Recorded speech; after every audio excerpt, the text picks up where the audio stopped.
आइए TTI method से अरबी ग्रामर में जहां हमने फेल का आगाज किया था, जहां हमने अफ़आल का आगाज किया था और उसमें से हमने फ़आला से फेल माज़ी भी पढ़ ली, फेल मुज़ारे भी सीख लिया, फेल अमर भी सीख लिया, फेल नहीं भी सीख लिया।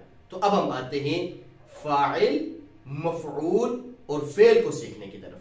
तो जब भी हम फ़ाइल का इशारा करेंगे तो वो राइट हैंड होगा और उसको आप बिल्कुल राइट हैंड राइट साइड पे नहीं रखेंगे, सामने भी नहीं रखेंगे, बल्कि 45 डिग्री पे लाके ऐसे आप नीचे की तरफ इशारा करेंगे, जैसे फ़ाइल करने वाला और मफ़ऊल जिस पर उसका असर पड़े, ठीक है, और फ़िअल करना।